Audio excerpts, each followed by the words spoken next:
अगर आप भी चाहते हैं डीजे कुशवाहा का गाना सबसे पहले आप तक पहुंचे तो चैनल को सब्सक्राइब करें और बेल आइकन दबाना ना भूलें।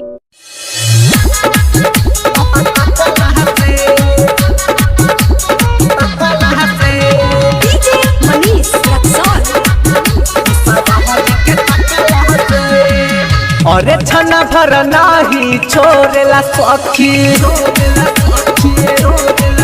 अरे छना भर नाही छोरेला सखी, याके अपन से कला से। अरे छना भर नाही छोरेला सखी, आखे अपन से कला से। हम कजरा लगावल छोड़ दीहनी उसा बहाजी के तकला से। हम कजरा लगावल छोड़ दीहनी उसा बहाजी के तकला से। अरे छन भर नाही छोरेला सखी, याके अपन से कला से। अरे छन भर नाही छोरेला सखी, आखे अपन से कला से। उठला हाली लगावल छोड़ दीहनी सखिया दो जी के चटला से। हम कजरा लगावल छोड़ दीहनी उसा बहाजी के तकला से। उसा बहाजी के तकला से।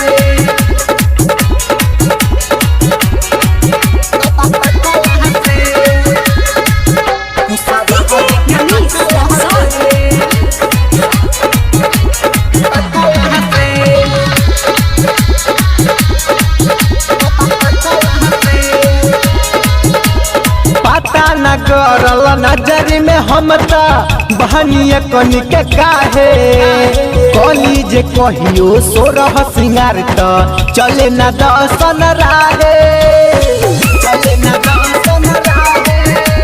पता न करल नजर में हम बहनिया कनी के काहे कली जे कहियो सोरह सिंगार त चले न दसन राहे। सबक सिंगार पूरे नयार, पूरे नयार, पूरे नयार। सबक सिंगार पूरे नयार, काली कनी के हौसला से। सबक सिंगार पूरे नयार, काली कनी के हौसला से। हम बिंदिया लगावल छोड़ दीहनी सखी पांडे जी के तकला से। हम कजरा लगावल छोड़ दीहनी उसा बहाजी के तकला से। उसा बहाजी के तकला से।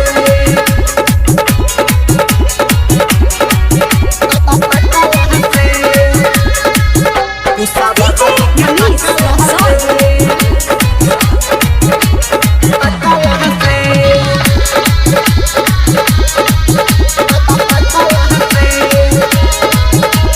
लोहिया चलत में बहिया पकड़ के लागेला सगरो निहारे। सीना से सड़क जाला तनी सा ओढ़निया त लागेला मुहवा चियारे, लागेला मुहवा चियारे। लोहिया चलत में बहिया पकड़ के लागेला सगरो निहारे। सीना से सड़क जाला तनी सा ओढ़निया त लागेला मुहवा चियारे। संतोष रौशन विकी विशाल, विकी विशाल, विकी विशाल। संतोष रौशन विकी विशाल संगे खीरावा के सटला से। संतोष रौशन विकी विशाल संगे खीरावा